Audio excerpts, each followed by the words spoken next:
to the neighboring country of Afghanistan now. The Islamic State is consolidating its presence in the Northern Afghan province of Jawzjan. 400 terrorists were pledged allegiance to Abu Bakr Al Baghdadi, founded a small caliphate in the region. Now, locals say most fighters are foreigners and are forcing children into training and making of bombs. This is a huge step for the so-called Islamic State. Earlier, its only presence was in the small Nangarhar province on the border with Pakistan. Reports now name Qari Hikmat as the Islamic State leader in northern Afghanistan.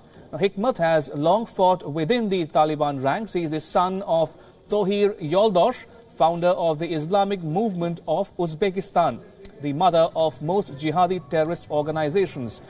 Despite repeated Afghan National Army offensives and US airstrikes, the Islamic State in Afghanistan has proven to be resilient. The terror outfit claimed at least 15 bombings in 2017 alone, several against Shia mosques. The Islamic State in Afghanistan is believed to have little or no links with the West Asia's chapters. And most of the fighters in Afghanistan are disaffected Taliban commanders who convinced their fighters to join the Islamic State.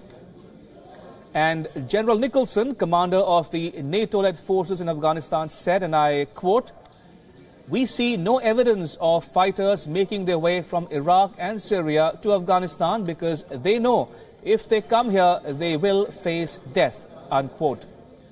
Now, the US forces in Afghanistan are due to launch an offensive soon in the north against the Islamic State.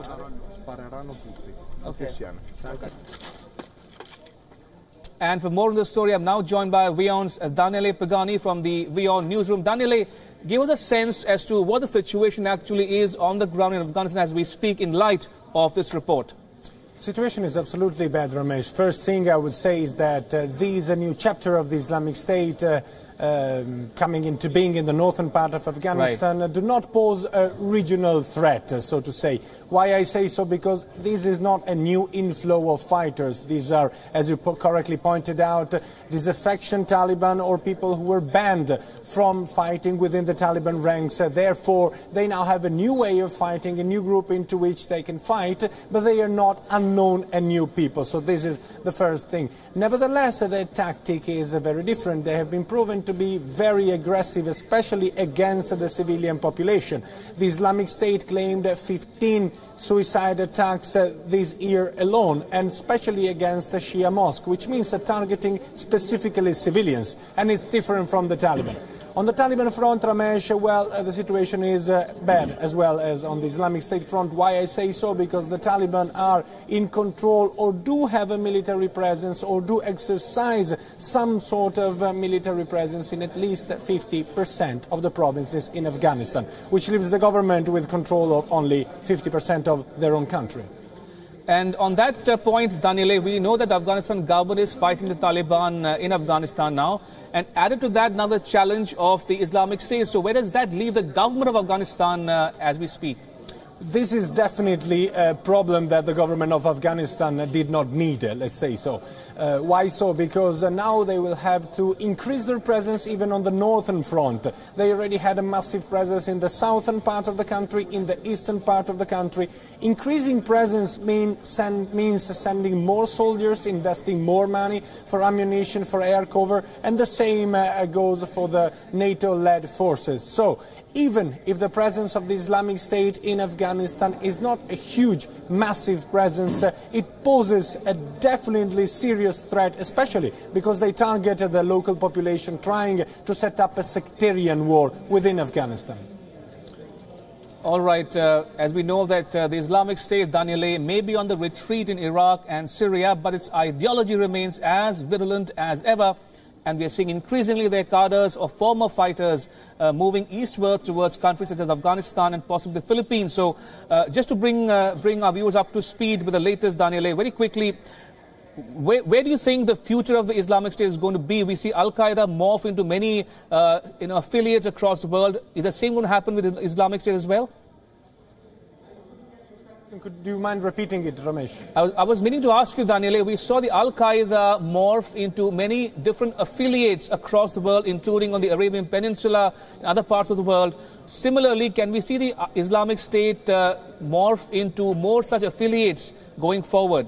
Definitely, this is a possibility. You correctly pointed out that even if they are on the retreat in what is their place of birth, I would say, which means Iraq and Syria, the ideology, let's call it more than the ideology, the brand of the Islamic State remains very much alive. So disaffected fighters or fighters who do not know what to do, or even criminal groups with a tendency to fight against the established powers can actually pick up the banner of the Islamic State. And even though there is no evidence of physical fighters, which means human beings leaving from Iraq and Syria to reach Afghanistan or the Philippines or Southeast Asia for that matter, there might well be a flow of money coming from the Islamic State coffers. And you know, even small amount of money hidden in some bags, I'm talking about $20,000, $30,000, $40,000, can definitely make the difference on a battlefield like Afghanistan. You can buy Kalashnikovs, RPGs, ammunition, and pay quite a good amount of fighters to stay on your side. Absolutely, Daniele. We'll leave it at that. That was WION's Daniele Pagani joining us from the newsroom.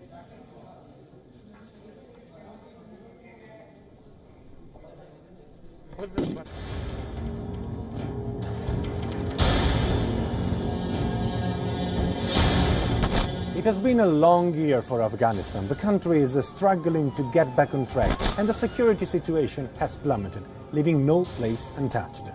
Taliban insurgency keeps wounding the country, and now the Islamic State is making inroads. Some 400 fighters in the northern province of Jawzjan have pledged allegiance to the Islamic State chief, Abu Bakr Al Baghdadi, and established a little caliphate.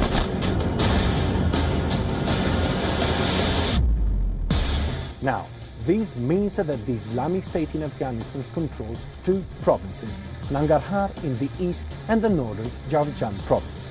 As limited as their force may be, the Islamic State terrorists have shown themselves to be very aggressive. They conducted 15 suicide attacks in 2017 alone. But who are these people? There is no evidence that these fighters come from Iraq or Syria. The majority of those fighting in Afghanistan are disaffected Taliban who chose to switch allegiance, be it for money, hunger for power, or ideology.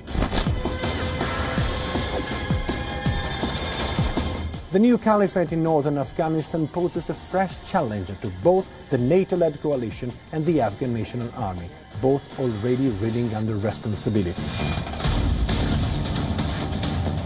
The Taliban have been even more relentless. They control many Afghan districts. NATO forces believe they either control or have a strong military presence in half of the country. This leaves the Afghan government in control only of the central and northern provinces. Despite winter at the doorstep, the Taliban will not stop fighting, and Afghanistan's coffers will continue to bleed.